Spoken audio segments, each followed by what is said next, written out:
The story begins in the quiet dawn. Grey light filters through the barred window as a man awaits execution, and a dog howls miles away, sensing something the world refused to see.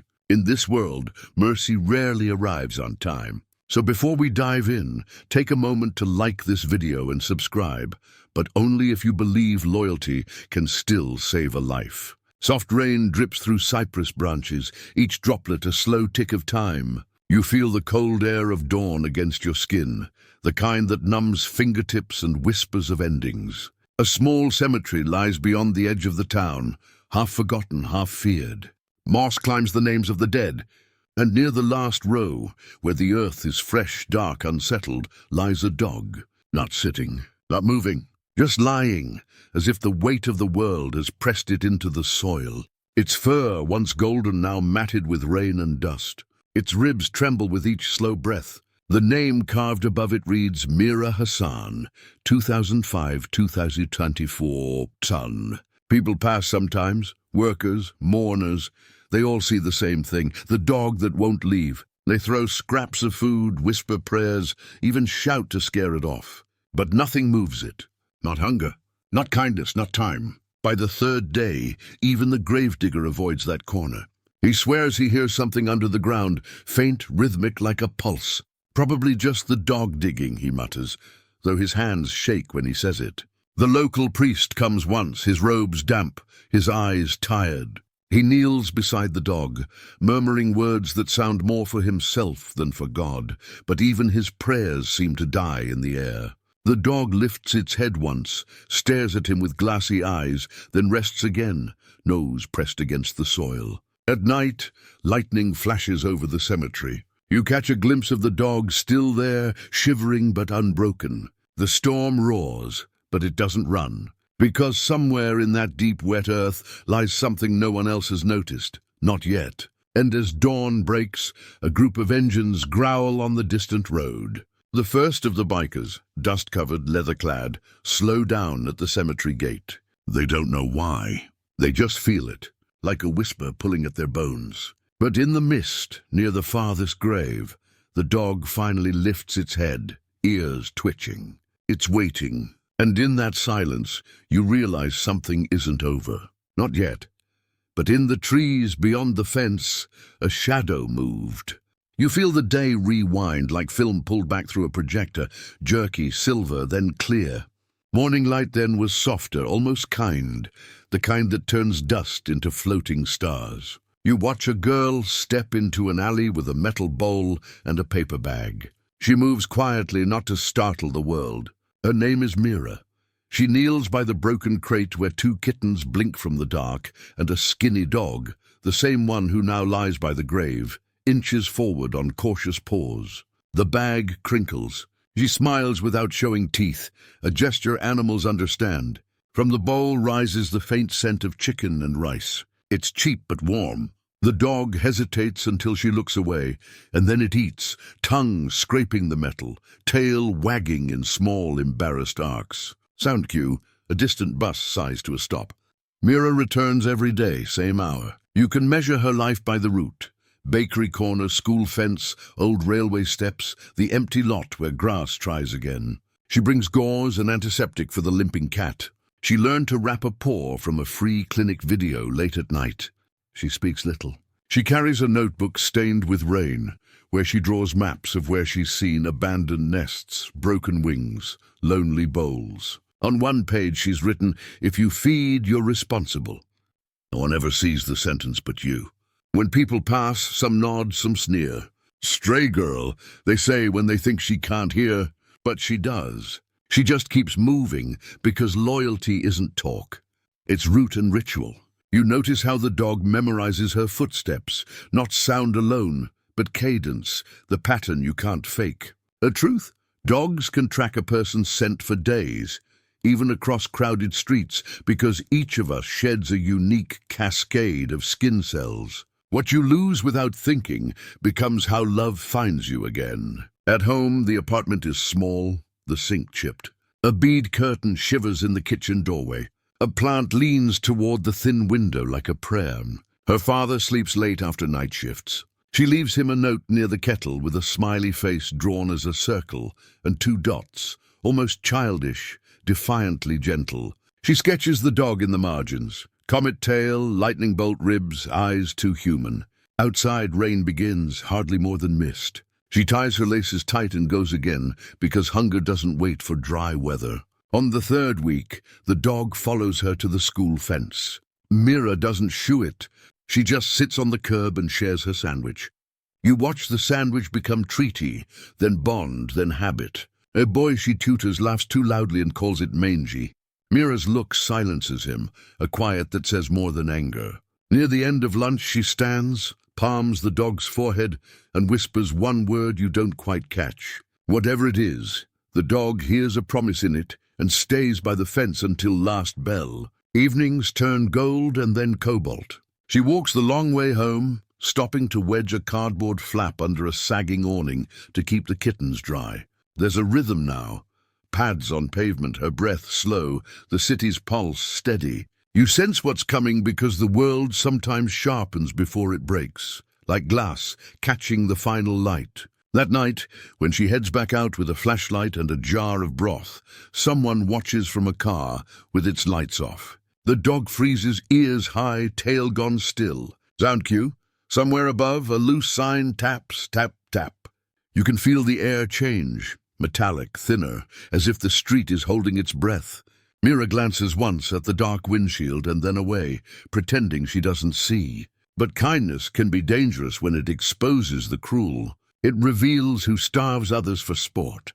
She steps into the alley, light sweeping low along the bricks, the dog pressed to her leg. You want to warn her.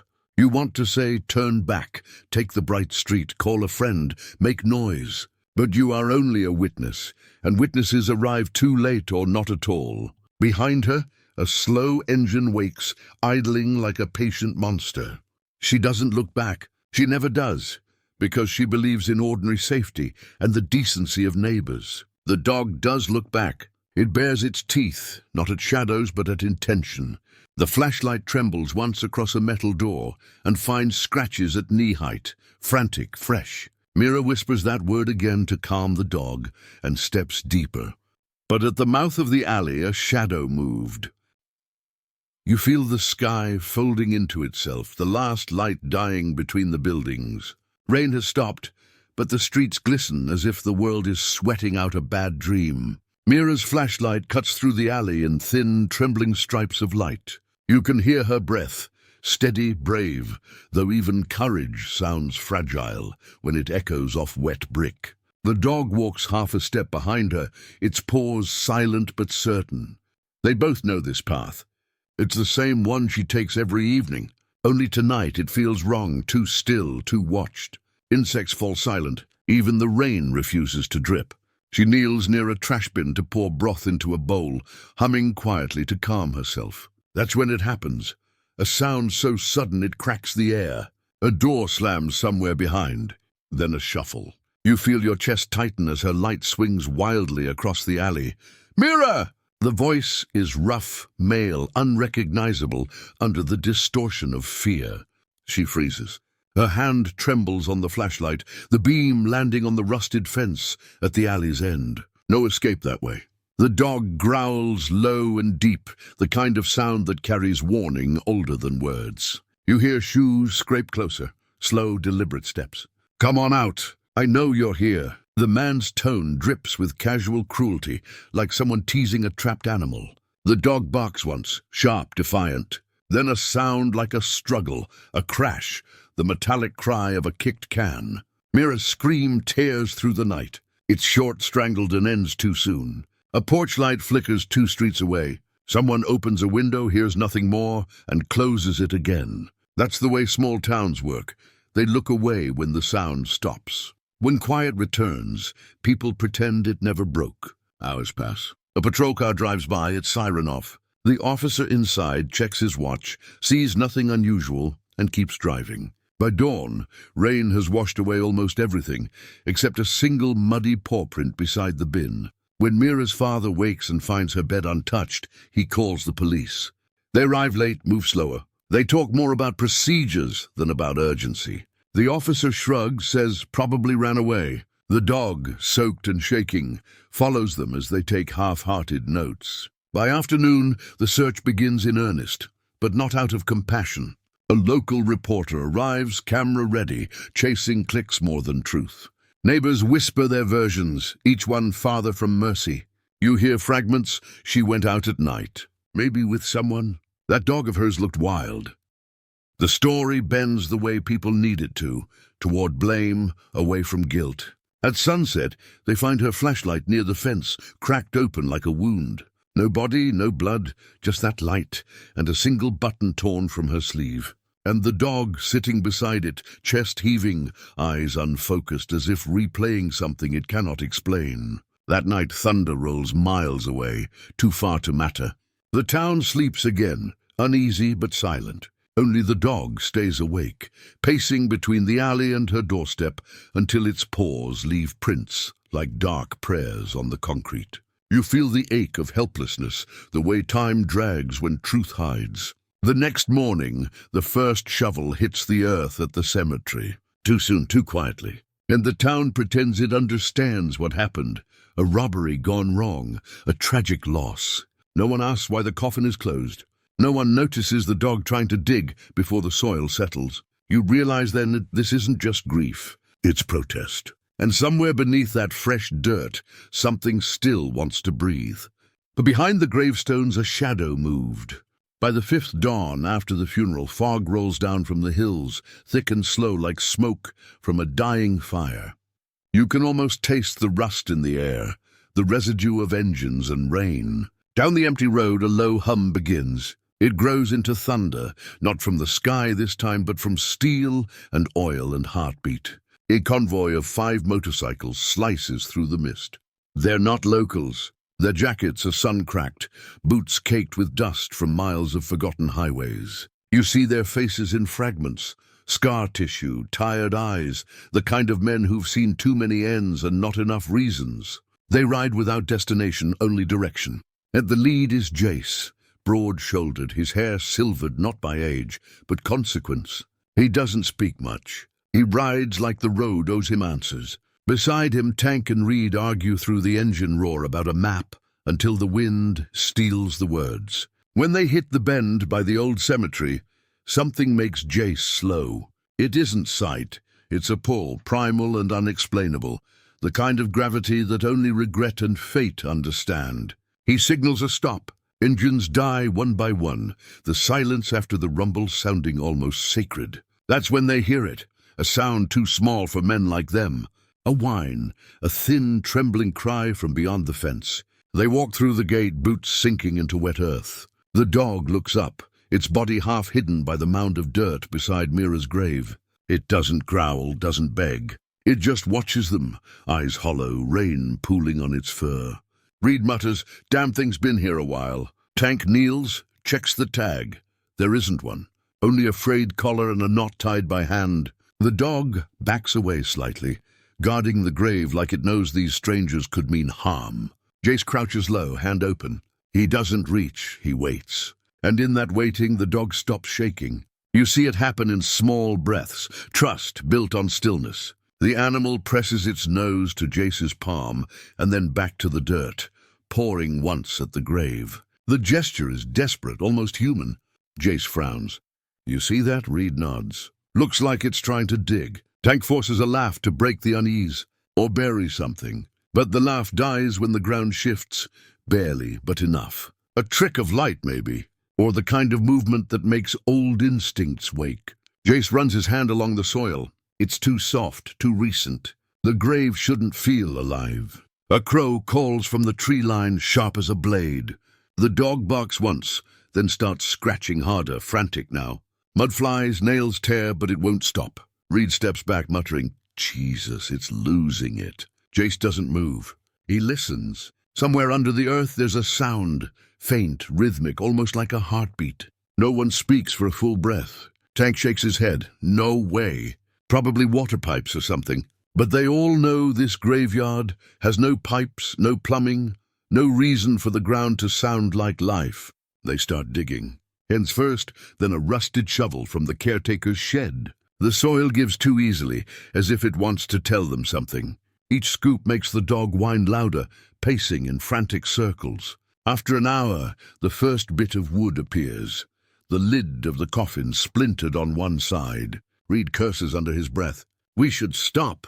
We're crossing a line." Jace says nothing. He presses his ear to the wood.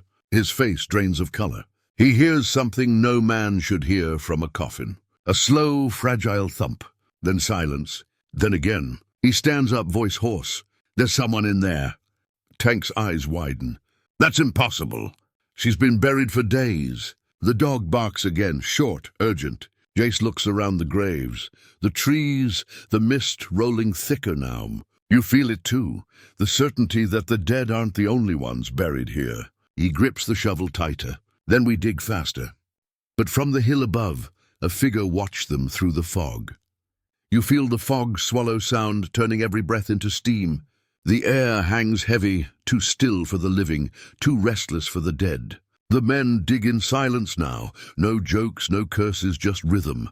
Metal biting soil, heartbeats in sync with fear. The dog keeps pacing, low whines breaking between the thuds, as if urging them to hurry.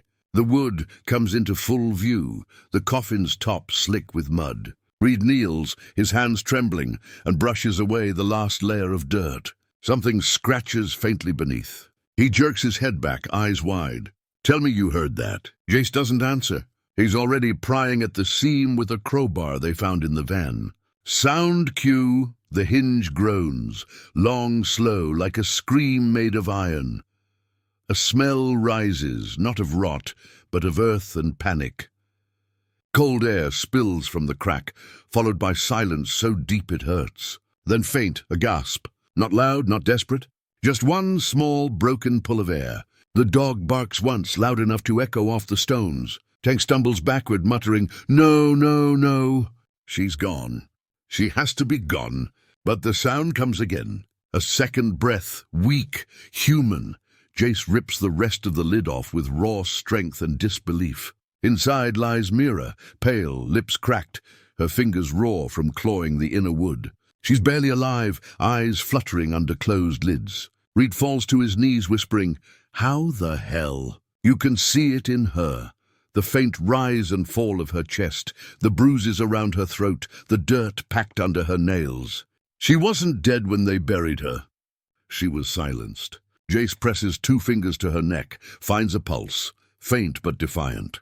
"She's alive," he breathes. "Get the blanket, now!" Tank runs to the bikes for the med kits, swearing the whole way. The others lift her gently, dirt falling from her hair like ash. Her eyelids twitch. She tries to speak, but only manages a broken whisper. "Don't. Let them see me?" Jace leans closer. "Who?" But she's already gone under again, her body limp against his chest. Reed looks toward the trees, scanning the fog.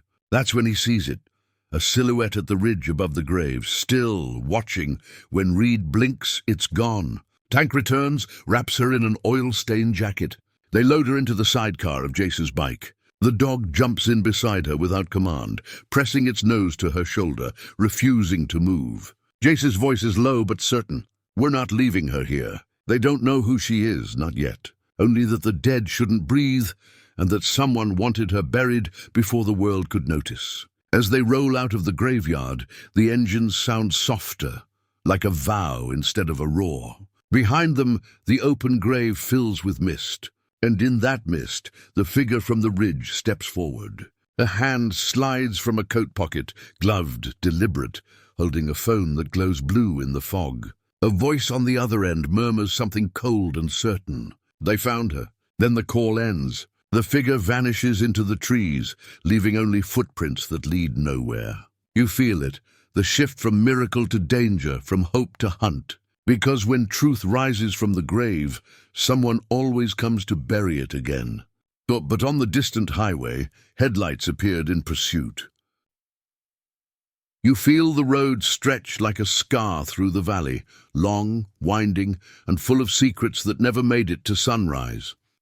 The bikers ride fast but quiet now, headlights cutting thin paths through fog and rain.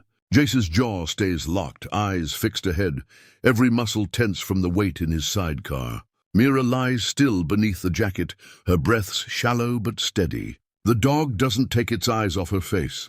You can almost sense its fear, not of losing her, but of the world finding her again. They pull off near an abandoned rest stop, a rusted sign creaking in the wind. The place is half collapsed, a diner turned ghost, windows shattered, booths eaten by moss. Inside, the light from Jace's flashlight sweeps across faded posters and broken tiles. It smells of old rain and gasoline. They clear a table, lay her down gently. Tank starts boiling water from a canteen. Reed digs for the emergency kit. Jace checks her pulse again, weak but real. He presses a damp cloth to her forehead, watching as her eyes flutter open for a second. "Mira," he whispers, testing the name from the headstone. Her gaze finds his, wild, frightened, then darts to the window. "They'll come," she rasps. Jace frowns. "Who?" Her voice cracks. "The ones who buried me." The words hang there, sharp as glass. Reed looks at Jace. "You believe her?" Jace doesn't answer. He just pulls a folded photograph from her pocket, a school ID, the edges warped with dirt. On the back a name, Mira Hassan, and beneath it a number scribbled in red ink. He types it into his old phone. The screen lights up, an old blog, archived but not deleted. You read the headlines flicker by. Local whistleblower alleges corruption in animal testing lab. The teen volunteer files complaint against town officials. Case dismissed due to lack of evidence. The articles stop abruptly, dated 1 week before her death. Reed swears under his breath. So she found something. They shut her up. Tank pours boiling water into a cup, shakes his head. They buried her alive. Jace looks at Mira again, the faint tremor in her jaw as she dreams through fever. She tried to save them, he says quietly. The animals, the ones nobody else cared about. He glances at the dog, at the way it's been watching, waiting. In that gaze lies something older than vengeance. Loyalty made into fury. Reed steps outside for air. The mist clings to his jacket like smoke. That's when he spots headlights in the distance. 2, then 4, moving too slow to be travelers. He curses, runs back inside. "We've got company." Tank kills the light. Jace pulls Mira's jacket tighter and signals the others to the back door. They slip out through the kitchen, engines off, pushing the bikes by hand until they're deep in the brush. Behind them, the rest stop fills with shadows. Men in plain clothes, flashlights sweeping. One of them kneels where the table was, touches the damp ring left by a cup. "Still warm," he says. The leader, a man with grey gloves, looks toward the woods. "Find them before sunrise. The girl doesn't live past tonight." The bikers reach the tree line and mount their bikes. Engines cough, then roar to life. Jace drives lead again, Mira's fragile body swaying gently in the sidecar. The dog curls against her legs, growling low at the headlights now chasing them. You can feel the pace of the story tighten, each turn sharper, each second heavier. This isn't rescue anymore. It's rebellion. They don't know what proof Mira carries, or how deep the rot goes in the town that buried her alive. But the more the road opens, the more you realize something brutal. Truth never stays buried without help from the living. And somewhere far behind them, the church bell rang, though no one was inside to ring it. The rain comes hard now, slanting in sheets that blur the road into a river of grey. You can feel it through the handlebars, the vibration of tires fighting for grip, the roar of water swallowing every other sound. The bikers push forward, headlights flickering like dying stars against the storm. Jace rides hunched, coat soaked through, eyes burning from focus and exhaustion. Behind him, Mira coughs weakly, a sound that cuts through the wind like a plea. They find cover beneath an old highway bridge, half-collapsed concrete veined with moss and rust. Engines cut. For a few moments only the rain speaks, drumming on metal and stone. Tank drags dry cloth from his bag and wraps it around Mira's shoulders. Reed pours the last of the coffee into a dented cup. Jace kneels, hand on her pulse. Still there, faint but alive. You watch the dog curl against her chest, its body heat the only warmth in the hollow night. Somewhere beyond the bridge, a horn blares, short, searching. Headlights sweep across the trees like hunting eyes. "They're close," Reed mutters. Tank grips the pistol tucked into his vest, the one he swore never to use again. Jace doesn't move. He looks at the road beyond the rain and says quietly, "We can't outrun this forever." For a moment, silence. Then Mira stirs. Her eyes open just enough to find his. "You have to stop them," she whispers. Jace leans closer. "Who?" Her lips tremble. "The lab, behind the mill. They test on strays. I found the files. It's all in my phone." She coughs, dry, painful. The words come in broken pieces. "They said I ruined everything. I told the papers. They came to fix it." Her hand grips his wrist weakly. "Don't let them take me back." Jace nods once. "I won't." He looks at the others. "We're taking her to the state police tomorrow. Somewhere out of this town's reach." Tank shakes his head. "If she's right, those guys are the police." Reed swears under his breath. "Then we need another way." Before they can plan, light floods the underpass, white blinding. A black SUV skids to a stop on the road above. Doors slam. Voices shout, "Down there, move!" Bullets hit the bridge's edge, spraying dust and concrete. The bikers dive behind the pillars, returning fire just to keep the shooters back. Jace shields Mira with his body, yelling, "Stay down!"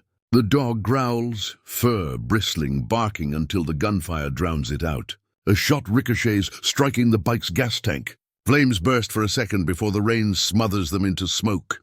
Tank takes a hit to the shoulder, drops his weapon, cursing through gritted teeth. Reed drags him back, shouting over the chaos, "We can't hold this!" Jace glances at Mira, pale, fading again.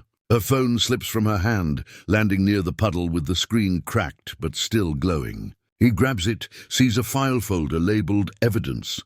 And that's when it hits him. This is bigger than saving her. This is about burning down the lie that buried her alive. He pockets the phone, signals Reed. "Get them on the bikes. We're leaving through the creek." The others move fast, adrenaline cutting through the pain. They push the bikes into the shallow water, engines sputtering under the downpour. Mira's barely conscious now. The dog stays pressed to her side, trembling but silent. Gunfire follows them, hitting water, stone, metal. Then at the creek's turn, one round finds its mark. Rear tire blown, Jace's bike spinning out. He crashes hard, body slamming into the mud. Reed's shout echoes through the thunder. "Jace!" He's bleeding from his arm, leg pinned under the frame. The dog barks wildly, pawing at the metal, whining in panic. Reed runs back, yanking the bike upright with raw strength. They pull Jace free, half carrying him into the trees. For a long moment, the rain muffles everything, the chase, the fear, the pain. You hear only breath and heartbeat, the raw music of survival. Mira's eyes open one last time that night.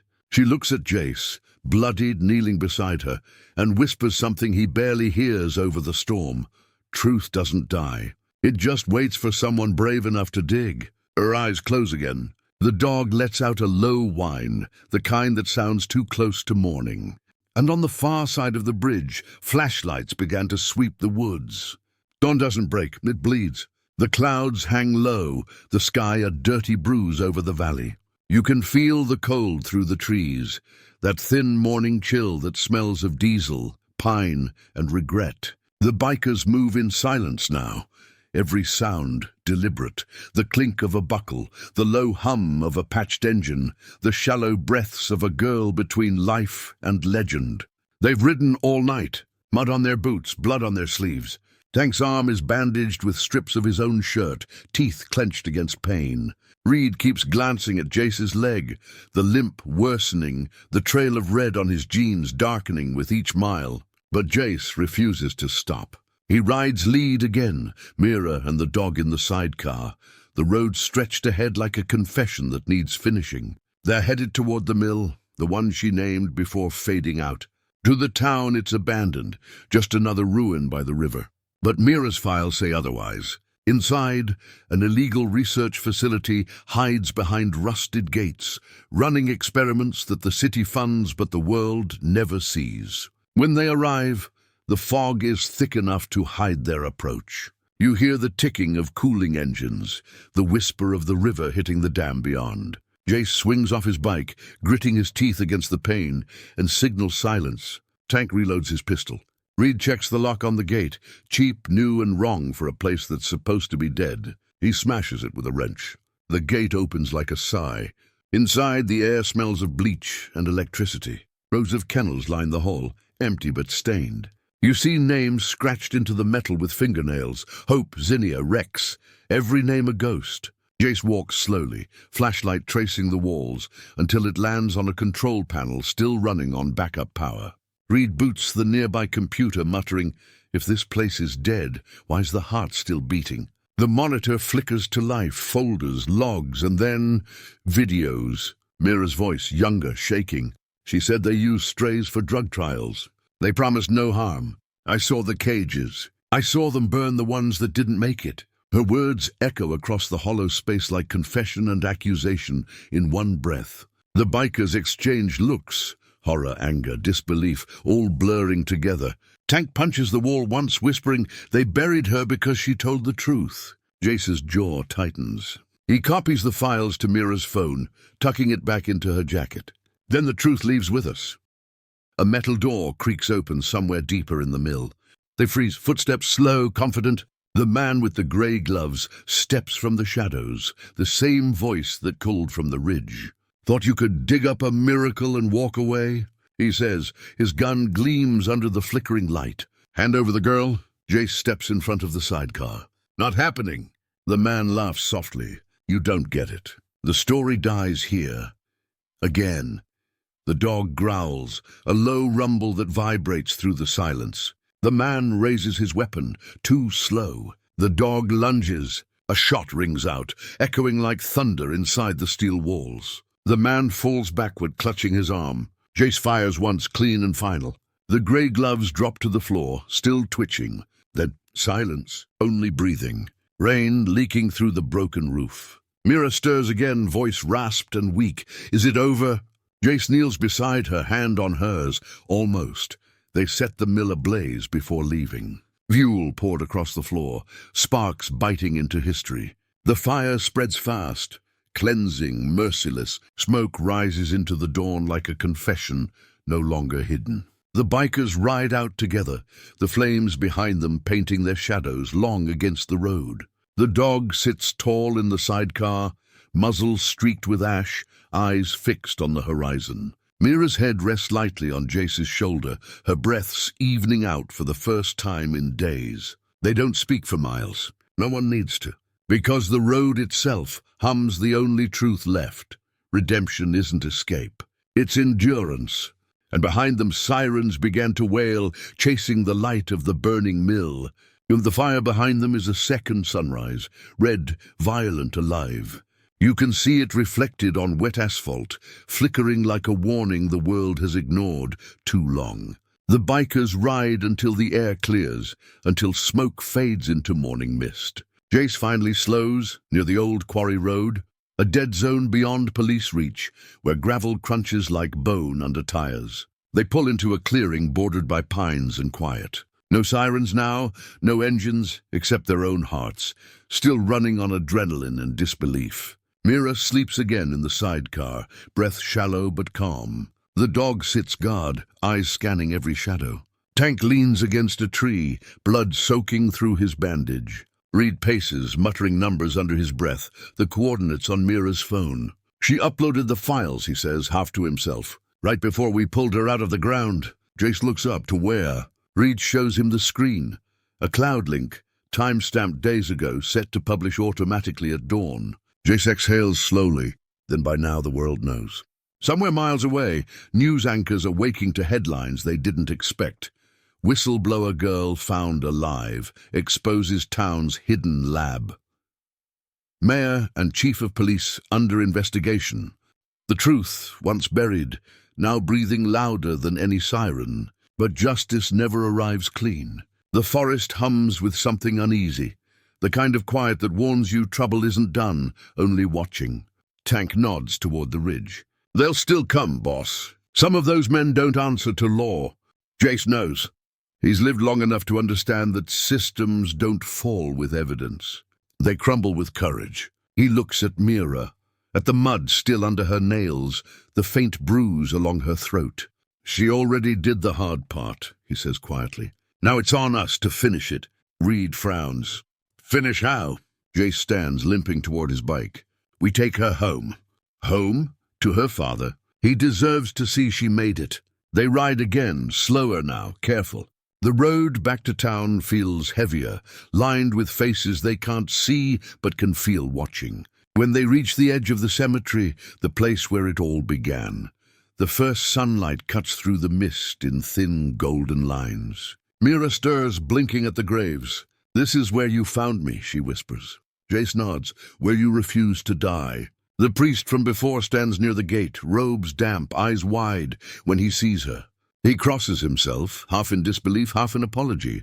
Her father runs from the church steps, stumbling, shouting her name until it breaks into a sob. When he reaches her, the world slows, time folding into one impossible embrace. He holds her face, shaking, repeating her name as if saying it could make up for everything. The dog circles them once, then sits, tail sweeping the grass. You can feel the weight lift, not all of it, but enough. Justice here isn't a courtroom or a sentence. It's a girl breathing again in her father's arms. It's truth surviving the soil meant to hide it. It's the sound of chains falling from invisible hands. The bikers stay a few steps back, silent, watching. They don't belong to this ending, only to the road that made it possible.